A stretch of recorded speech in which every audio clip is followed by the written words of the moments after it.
Hello everyone, welcome to Bengali knowledge academy. আজকে কিন্তু আমরা শুরু করতে চলেছি আমাদের সেট নাম্বার 3। এই সেটটা কিন্তু তোমাদের প্রত্যেকের, যেমন তোমাদের ডাব্লিউবিপির সামনে রয়েছে, তার সঙ্গে তোমাদের কেপি রয়েছে, এছাড়াও কিন্তু তোমাদের যে আপকামিং ফুড এসআই এক্সামিনেশনটা রয়েছে, এই প্রত্যেকটা এক্সামিনের জন্যই কিন্তু খুব গুরুত্বপূর্ণ আজকের এই ক্লাসটা হতে চলেছে। তাই প্রত্যেককে বলবো অবশ্যই প্রথম থেকে শেষ পর্যন্ত ক্লাসটা দেখবে। কতগুলো প্রশ্ন তুমি পারছো অবশ্যই কিন্তু কমেন্ট সেকশনে জানিয়ে যাবে। প্রথম প্রশ্নটা দিয়ে আজকে আমরা শুরু করব। বলছে কত বছরে কিছু পরিমাণ টাকা বার্ষিক 15% সরল সুদের হারে সুদে আসলে 4 গুণ হয়ে যাচ্ছে। ভালো করে বুঝবে, হ্যাঁ। ধরে নি এখানে আসল রয়েছে, আমার আসল, এই আসলটা আমি ধরছি 100 টাকা আছে, ক্লিয়ার। আমাকে বলে দিয়েছে এটা 4 গুণ হবে, মানে কি হবে, এই কিসে হবে না সুদ সুদ প্লাস আসল হয়ে, ঠিক আছে। ভালো করে বুঝবে জিনিসটা। এইবার আমার কথা হচ্ছে যে এইখান থেকে যে এই জিনিসটা আসবে হতে কতটা সময় নেবে, কত সময় নেবে সেটাই কিন্তু আমাকে ফাইন্ড আউট করতে বলেছে। বলো, ক্লিয়ার আছে আমার প্রশ্নটা? আগে একটা ফর্মুলা, এটাকে বলি আমরা কি সিম্পল ইন্টারেস্ট। কি বলা হয়? সিম্পল ইন্টারেস্ট, ঠিক আছে। সিম্পল ইন্টারেস্ট মানে যেটাকে আমরা সরল সুদ বলে থাকি। তো এর একটা সূত্র তোমরা সকলেই মনে রাখবে যে আই সমান পি টি আর বাই 100। যেখানে যেখানে আই সমান কি বলতো, আই সমান মানে হচ্ছে সুদ, সুদ, ঠিক আছে।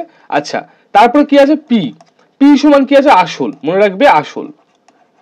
আচ্ছা, আর সমান কি আছে গো, আর সমান হচ্ছে সুদের, সুদের হার, এবং 100 তো 100ই থাকছে।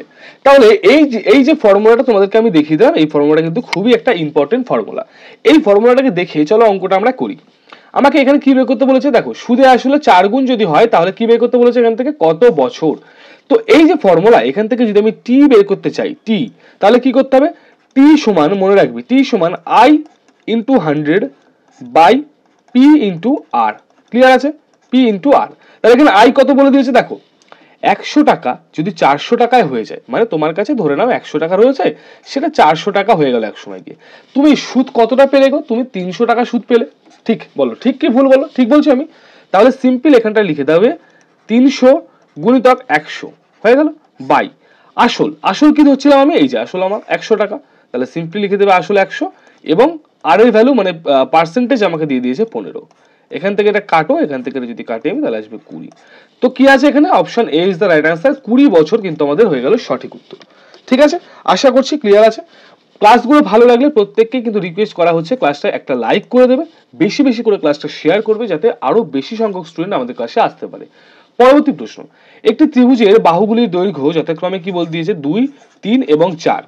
এর পরিসীমা যদি 36 সেন্টিমিটার হয়ে থাকে তাহলে ত্রিভুজটির বৃহত্তম বাহুর দৈর্ঘ্য। এখানে একটা ত্রিভুজ রয়েছে, এইরকম ধরে নাও একটা ত্রিভুজ আছে, হ্যাঁ, এর 2, 3 আর 4 আছে, হ্যাঁ। এইবার মনে রাখবে ত্রিভুজের যে পরিসীমার ফর্মুলাটা আমরা বলে দিচ্ছি, পরিসীমা, পরিসীমা যে ফর্মুলা সেটা কি আছে, সেটা কিন্তু আছে তিনটে বাহুর মানে কি দৈর্ঘ্য, প্রস্থ এবং উচ্চতা গুণ। ঠিক আছে, যদি আমি এটাকে ধরে নিই, এটাকে আমি এ ধরছি, এটাকে যদি ধরে নিই বি, আর এটাকে যদি সি ধরি, তাহলে এ প্লাস বি প্লাস সি মনে রাখতে হবে, হ্যাঁ। তাহলে সেইভাবেই অনুপাত কি দিয়ে দিয়েছে, 2 প্লাস 3 প্লাস 4। ঠিক আছে, এটা আমাদের কি বেরোচ্ছে গো, এটা আমাদের বেরোচ্ছে কিন্তু পরিসীমা, মনে রাখতে হবে পরিসীমা। তাহলে 4 আর 3 7 আর 2 9 হলো, এটা বেরিয়ে গেল পরিসীমা 9, অনুপাতের পরিসীমা। কিন্তু প্রশ্নে ভালো করে তুমি লক্ষ্য করে দেখো, পরিসীমা বলেছে 36। তাহলে সিম্পলি 9 সমান যদি হয় 36, 1 সমান হবে 4, 1 সমান 4। এবার বলছি ত্রিভুজটির বৃহত্তম বাহু, বৃহত্তম দেখের মধ্যে 2, 3, 4 কোনটা বৃহত্তম, 4 বৃহত্তম। তো সিম্পলি লেখো 4 সমান 16। This is the right answer, option A is the right answer. ঠিক আছে, আশা করছি ক্লিয়ার আছে। নেক্সট প্রশ্ন। আচ্ছা, 3 নম্বর প্রশ্ন বলছে বর্তমানে পুত্র এবং পিতা, এই জায়গাটা কিন্তু খুব ভাইটাল একটা জায়গা, ভালো করে দেখবে। পুত্র এবং পিতা বলেছে বয়সের অনুপাত 2:7। 16 বছর পূর্বে ওই অনুপাত ছিল 1:6। তাহলে 4 বছর পরে ওই বয়স কত হবে? তুমি সিম্পল এখানে লিখে দেবে, কি লিখবে বলো তো, পিতা, এবং এখানে লিখবে তুমি কি, পুত্র। ভালো করে বুঝবে আমার জিনিসটা। দেখো পিতার এবং পুত্রের যে বয়সের অনুপাত সেটা কিন্তু 7 আর 2। বুঝতে পেরেছো আমি কি বললাম, 7 আর 2। এখানে দেখো 2:7 কেন আছে, কারণ এখানে পুত্র আর পিতা আছে। তাহলে আমি পিতা এবং পুত্র যদি লিখি 7:2 লিখবো। পরবর্তীতে এইটাই হয়ে গেল কত বলতো, 6 আর 1 হয়ে গেল। ক্লিয়ার আছে? কেন হলো? কারণ 16 বছর আমি পিছিয়ে যাচ্ছি, ভালো করে বুঝবে। 16 বছর পূর্বে, এই যে 16 বছর পূর্বে বলেছে, তাহলে দেখো এখান থেকে এটা কমছে কত গো? 1 কমছে। এবার এখান থেকেও এটা কমছে কত? 1 কমছে। তাহলে সিম্পল ভাবে আমি বলতে পারবো যে একের যে ভ্যালু সেটা হচ্ছে 16। যদি একের ভ্যালু 16 হয়, পিতার বর্তমান বয়স 7 16 কত হয় বলো? 7 16 কত হয় বলো? 112। 7 16 হয়ে যায় আমাদের 112। তাহলে পিতার বয়স বর্তমানে যদি হয় 112, ঠিক আছে, আমাকে বলেছে 4 বছর পর, তো +4 করে দাও, মানে কি হয়ে গেল? 116। ঠিক আছে, এটা এটা ঠিক আছে। এটা কি হয়ে গেল বলো? এটা হলো পিতা, এটা হয়ে গেল পিতার বয়স। এবার পুত্র খুঁজবো। পুত্র, দেখো পুত্রের অনুপাত কত? 2 রয়েছে বর্তমানে। তাহলে একের ভ্যালু যখন 16 ছিল, 2 এর ভ্যালু সিম্পল বলে দেবো কিন্তু 16 দুগুণে 32, ঠিক আছে, এবং 4 বছর পর হয়ে গেল 36। তাহলে এখানে আমায় কি বলেছে? ওই অনুপাত, মানে কি? মানে দেখো পুত্র এবং পিতার যে অনুপাত 36, ভালো করে বুঝবে, হ্যাঁ, এক সেকেন্ড, আমি এই পাশটা করি, এই পাশটায় 36:116, ঠিক আছে। আচ্ছা, এটাকে দেখো 4 দিয়ে যদি যায়, 4 নং 36 আসবে। এখানে যদি 4 দিয়ে কাটিয়ে আমি, তাহলে দেখো 4 দুগুণে 8 হবে, ঠিক আছে, 4 নং 36 হবে। তো 9:29 is the right answer. Option D হয়ে গেল আমাদের সঠিক উত্তর। আশা করি বুঝতে পারছো। পরবর্তী প্রশ্ন। ওকে, তো পরবর্তী প্রশ্নে যাওয়ার আগে তোমাদের জন্য ছোট একটা অ্যানাউন্সমেন্ট রয়েছে। Target food SI 2024 last minute কিন্তু তোমাদের একটি সাজেশন ইবুক আমরা এনে দিয়েছি, যেখানে তোমরা অঙ্কের সলিউশন পেয়ে যাবে। এছাড়াও তোমরা 80টি টপিক কিন্তু জিকের পেয়ে যাচ্ছ, যেখানে এই টপিক যদি পড়ো তাহলে এর বাইরে কিন্তু আর কিছু করতে হবে না, এটা 100% শিওর, ঠিক আছে। ফুড এসআই এর জন্য কিন্তু প্রত্যেকটা সাবজেক্ট অঙ্ক এবং জিকে কিন্তু খুব সুন্দরভাবে এই ইবুকটির মধ্যে তৈরি করে দেওয়া রয়েছে। এটা পড়ে পরীক্ষা দিতে যাও, একদম গ্যারান্টি কমন পাবে, কারণ কেপি প্রিলিতে কিন্তু আমরা 90% কমন দিয়েছিলাম। এবং শুধু মুখে বলছি না, বেঙ্গলি নলেজ একাডেমি যদি তোমরা টেলিগ্রাম চ্যানেলে চলে যাও, সেখানে গেলে কিন্তু দেখতে পেয়ে যাবে যে কতটা কমন রয়েছে। এই নাম্বারটা জাস্ট একটা হোয়াটসঅ্যাপ করে নেবে, তাহলে কিন্তু তোমরা এই পিডিএফটা খুব স্বল্প মূল্যে পেয়ে যেতে পারো। নেক্সট প্রশ্ন থেকে যদি যাই, 270 টাকায় একটি ঘড়ি বিক্রি করে 10% ক্ষতি হলো, 5% লাভে বিক্রি করতে হলে বিক্রি মূল্য কত হবে? খুব ভালো করে বুঝতে হবে। 270 টাকায় বিক্রি করে দিয়েছে, হ্যাঁ, এই টাকাটায় বিক্রি করেছে, ফলে তার কি হয়েছে? 10% ক্ষতি হয়ে গেছে। যদি এই 10% ক্ষতি না হতো, ভালো করে চিন্তা করো, ধরে নাও তোমার কাছে একটা জিনিস আছে যেটা তুমি 10 টাকায় বিক্রি করলে, বললে যে আমি 10 টাকায় বিক্রি করলাম, কিন্তু না, আমার 10% ক্ষতি হয়ে গেছে। তোমার বন্ধু বললো যদি তুই এই 10%টা ক্ষতি না করতি, তাহলে তোর না লাভ হতো না লস হতো। কথা ক্লিয়ার আছে আমার? যদি এই 10% তুমি লস না করতে, ক্ষতি না করতে, তাহলে কি হতো? তুমি যে দামে কিনেছো সেই দামে তুমি বিক্রি করছো, আবার সেম জিনিস হয়ে যাচ্ছে, তাই না? তাহলে আমরা বুঝছি এই যদি 10%টাকে সরানো যায়, তাহলে আমরা কয় মূল্যে পেয়ে যাব? তো এটাকে সরানোর জন্য জাস্ট কি করতে হয়? উপরে লিখতে হবে 100, নিচে লিখতে হবে 90। 90 কেন আসলো আমরা জানি, কারণ 10% আমাকে লস বলেছে, 10% আমায় লস বলেছে, ঠিক আছে। চলো, এটা আমার ক্রয় মূল্য। এবার আমায় বলছে 5% লাভ করতে হবে, তাহলে এবার কি লিখবো? 105/100। এগুলো না খুব বেসিক জিনিস, ঠিক আছে, এগুলোকে ধরে ধরে অবশ্যই তোমাদের শিখিয়ে দিচ্ছি আমি, বাট এগুলো খুবই কিন্তু বেসিক জিনিস, হ্যাঁ। দেখো 3×5 = 15, 5 হাতে 1 থাকছে, ঠিক আছে, আর 3×3, তাহলে 315 ইজ দ্য রাইট অ্যান্সার। কোথায় আছে? অপশন বি তে কিন্তু লুকিয়ে আছে, ঠিক আছে। আশা করি ক্লিয়ার আছে। নেক্সট প্রশ্ন দিকে আমরা যাব। কোন ক্ষুদ্রতম সংখ্যাকে 28 দিয়ে গুণ করলে গুণফল একটি পূর্ণবর্গ সংখ্যা হবে? এই যে প্রশ্নটা না খুব ইম্পর্টেন্ট আর সুন্দর একটা অঙ্ক।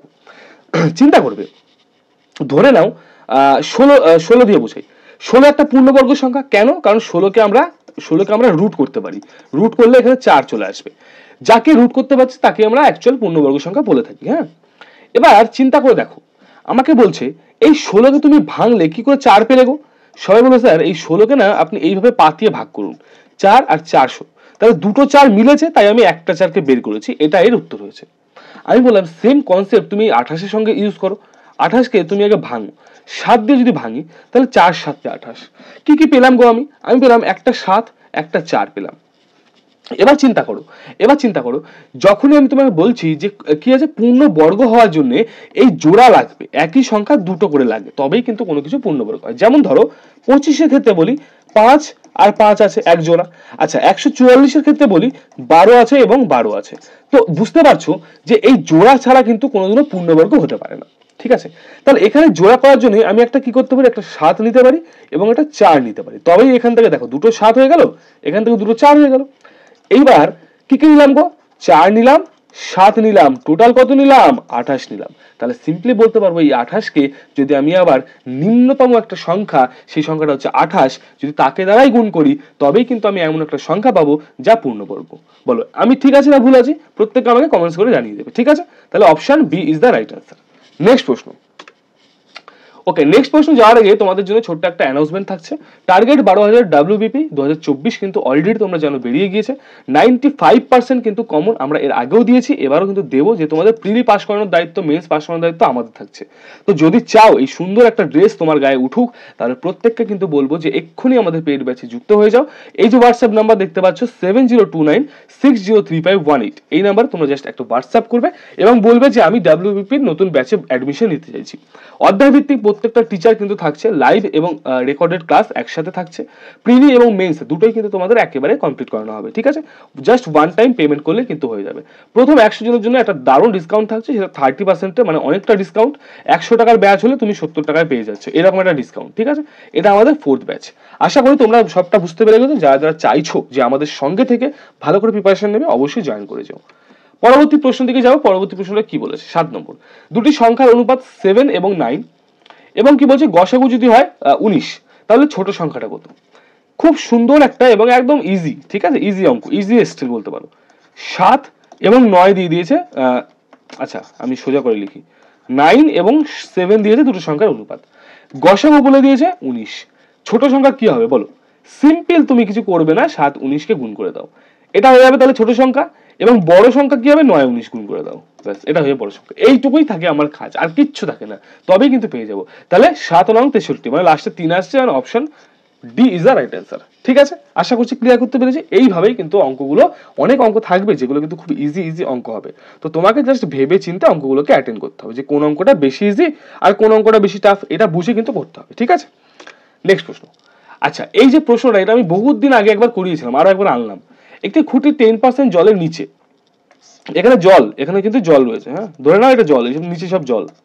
বলছে দেখো, খুঁটির 10% জলের নিচে এবং অবশিষ্ট 18% বা 18 মিটার পার্সেন্ট সরি জলের ওপরে, খুঁটিটির দৈর্ঘ্য কত? ভালো করে বুঝো। একটা খুঁটি আছে, খুঁটি না এইখানকার এই যে 10%, এটা 10%, এই 10%, হ্যাঁ 10% নিচে, জলের নিচে, ভালো করে বুঝবে।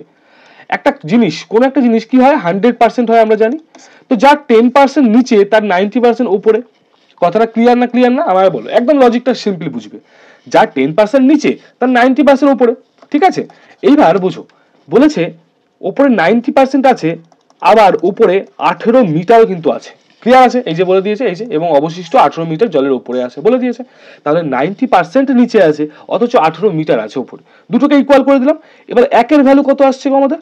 18/90। এবং লাস্ট অফ অল আমার যেটা চাই 100 ভ্যালু, কারণ আমি কি বলছে খুঁটিটির দৈর্ঘ্য, মানে পুরো 100টা চাইছে আমাকে এবার। তো সিম্পল কাটাকুটি করে দাও, এখান থেকে 2 নিয়ে আসো, তাহলে 20 meter. Option C is the right answer, ঠিক আছে? বলো, সবাই বলো যে হ্যাঁ স্যার ঠিক আছে, আমি বুঝতে পেরে গেছি। বুঝতে পেরে গেছো? পরবর্তী প্রশ্ন দেখো, বলছে 9 নম্বর প্রশ্নটা, দুটি সংখ্যার লসাগু 385 এবং গসাগু 11, এদের একটি 55 হলে অপরটি কি হবে? খুব সুন্দর অঙ্ক, মনে রাখবে, খুব সুন্দর করে বুঝিয়ে দেবো, মনে রাখবে। কোন সংখ্যার এলসিএম, মানে যেটাকে আমরা লসাগু বলি, এইচসিএফ যেটাকে আমরা গসাগু বলি, এই দুটোর গুণফলের সমান কিন্তু কি হয়ে যায় না, সংখ্যা দুটির, ভালো করে বুঝবে, হ্যাঁ, দুটির গুণফল। কি বুঝলে? কি বুঝলে? কোন সংখ্যার লসাগু এবং গসাগু এই দুটোর গুণফল সেই সংখ্যা দুটোর গুণফলের সমান হয়। হয়েছে? এবার বুঝো, আমি এখানে এলসিএম কত দিয়েছে গো? 385, লিখে দাও, তুমি সিম্পলি লিখে দাও। গুণিতক এইচসিএফ দিয়েছে বা গসাগু দিয়েছে 11, লিখে দাও, সমান। একটি সংখ্যা তোমাকে বলেই দিয়েছে 55, একটি 55, ঠিক আছে? অপরটি কত হবে? এক্স থাকলো। এইবার তুমি এই এক্স এর ভ্যালু যদি বের করতে চাও, সিম্পল, কিচ্ছু করবে না, এইটাকে লিখে দেবে এইখানে, এবং এই 55টাকে নিচে চলে আসলো। 11 দিয়ে যদি কেটে দিই আমি 5 11 55 আসতে, 5 দিয়ে যদি কাটি আমি 5 7 35, 5 7 35, 5 7 35, 77। Option C is the right answer. বলো কতক্ষণের অঙ্ক ছিল? বলো কতটা ইজি অঙ্ক ছিল? অনেকে বলো এই অঙ্কগুলো কি আসবে? হ্যাঁ এই অঙ্কগুলো আসবে, এই অঙ্কগুলোই আসবে, ঠিক আছে? খুব টাফ কিছু আসবে না, ডব্লিউপি তে খুব টাফ কিছু আসবে না। 10, বার্ষিক সরল সুদের হারে 4 বছরে মোট সুদ হয় আসলের, কি বলছে এটা, 8/25 বা 8 পূর্ণ 2 এর 5 হবে না, কি হবে এটা? আচ্ছা এই অঙ্কটা চলো এই 8/25 দিয়ে করে দেখি। হ্যাঁ, আমার খেয়াল নেই কি টুকেছিলাম আমি। আচ্ছা বার্ষিক সরল সুদের হার 4 বছরে মোট সুদে যদি হয় আসলের 8/25 অংশ, বার্ষিক সরল সুদ কত হবে? তো মনে করো বা ধরে নাও তুমি, এখানে লেখো মনে করি আমি আসল ছিল 100 টাকা। আসল ছিল কত টাকা? না 100 টাকা। 100 টাকা কিন্তু আসল ছিল, মনে আছে? এবার বলছে 4 বছরে সুদ হচ্ছে আসলের এত অংশ, মানে সুদ হচ্ছে এই সুদ সমান আসল এর 8/25 হয়েছে। 4/25 100 মানে কি হচ্ছে 4/8 32। তো সুদ হচ্ছে 32। এবার আমাকে বলে যে বার্ষিক সরল সুদের হার কত? সেম সেই আগেকার সূত্র কি ছিল আমাদের? I equal to P R T by 100। আমাকে এবার বের করতে বলেছে এই যে আর বের করতে বলেছে আর। তো আর সমান আমি লিখবো, এই পাশে লিখছে আর সমান লিখবো কি লিখবো? I into 100 by P into T, হয়ে গেছে। আচ্ছা এবার দেখি আই কত আছে? আই আমার 32 গুণিতক 100 দিয়ে দিলাম, পি 100 দিয়ে দিলাম, এবং পি আমাকে দিয়েছে 4 দিয়েছে। ঠিক আছে, তাহলে এই শূন্যের সঙ্গে এই 100 কেটে দাও, এটার সঙ্গে এটা কাটলে এখানে 8 আসবে। ঠিক আছে, উত্তর মিলে গেছে। তাহলে option A is the right answer, 8%। কে কে বোঝনি আগে বলো, একটু ঠান্ডা মাথায় বুঝবে। এবং অঙ্কগুলোকে একটু বেশি অ্যাডভান্স হয়ে যাচ্ছে বা কিছু তোমাদের জন্য মনে হচ্ছে নাকি আমি জানি না, বলো আমাকে একটু। হ্যাঁ, পরবর্তী প্রশ্ন। 12 জন লোক 36 দিনে যে কাজ করতে পারে, 18 জন লোক তার দ্বিগুণ কাজ করবে কত দিনে? এটা মানে কত দিন হবে? হ্যাঁ, কত দিনে?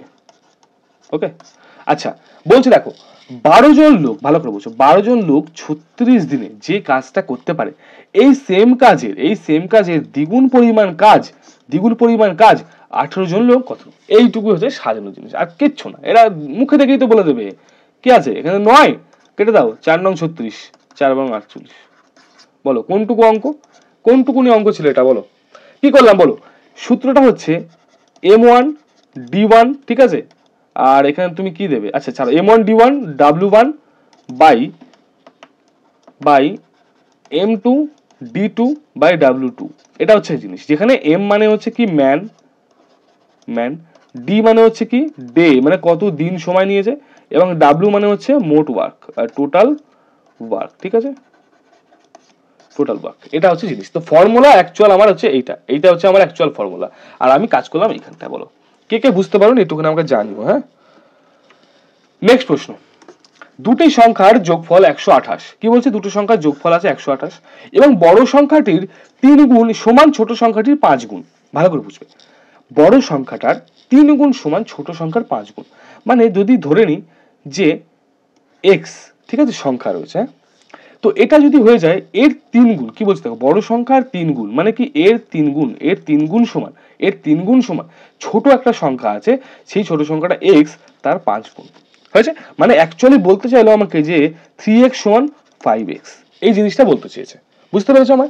এবার এই দুটোর যোগফল চেয়েছে। লেখো কি লিখবে?